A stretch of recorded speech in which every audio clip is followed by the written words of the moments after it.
சரி, நீங்க ஒண்ணு பண்ணுங்க. ராஜ்குமாருக்கு அந்த பிரச்சனோட கோடு எப்படி தெரிஞ்சதுன்னு எனக்கு கொஞ்சம் சொல்லுங்க. Okay sir.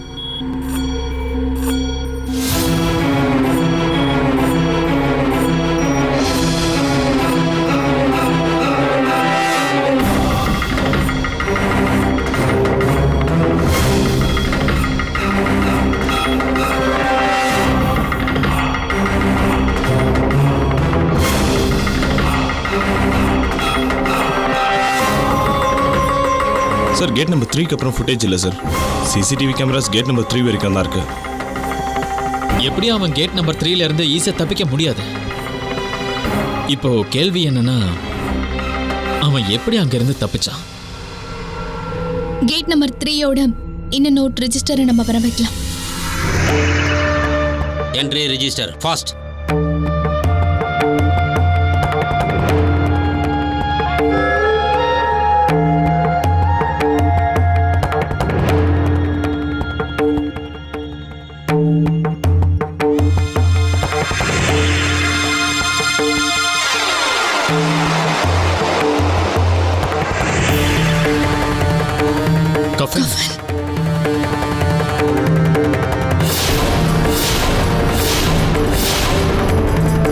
ராஜ்குமார் இதுல தான் போயிருக்கான்.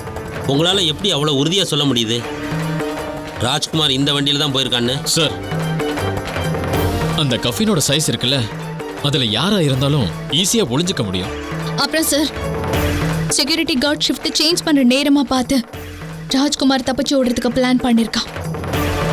கோம்ஸோட ஃபேமிலி மெம்பர்ஸ் அவனோட பாடி வாங்குறதுக்கு ஹாஸ்பிட்டல் போகாம கஃபினோட எங்க வந்திருக்காங்க. இது கண்டிப்பா தெரியாம நடந்தது இல்ல. Sir, I am not wrong. நீங்க அந்த கஃபினோட ஒரு சில கான்ஸ்டபிள்ஸ் அனுப்பிச்சிருக்கீங்களா? ஆமா, 4 பேர் அனுப்பிச்சிருக்கேன். சார், ப்ளீஸ் அவங்களுக்கு ஃபோன் பண்ணுங்க.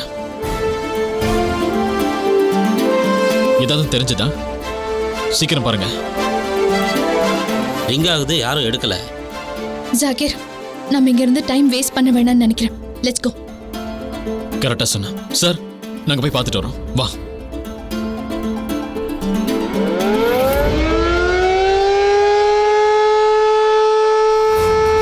என்ன சார், என்ன சத்தம் இது? என்ன சத்தம் அது? புரியலையே. என்ன தெரியல. என்னவா இருக்கும்? என்ன சத்தம் இது? சொல்லுங்க சார். கேக்குது சார். என்னாச்சு? போயா போங்கயா.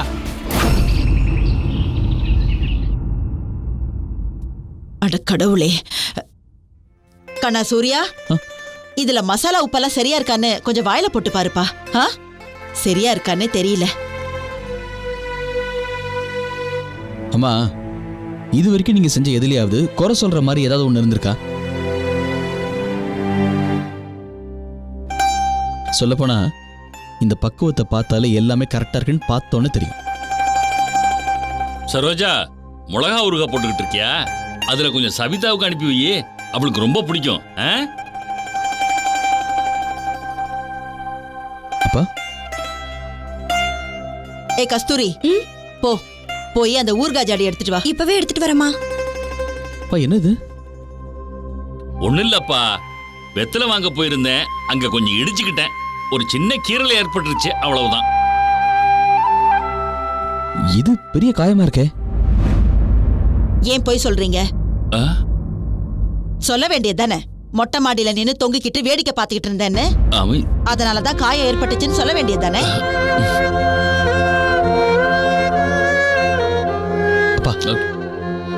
ஒண்ணு இல்லப்பா. வாங்கப்பா, உட்காருங்க. உட்காரு முதல்ல. சரோஜா, உன் மகனை பாரு. அப்பாவுக்கு ஒரு சின்ன காயம் ஏற்பட்ட உடனே மருந்து போட்டு விடுறான்.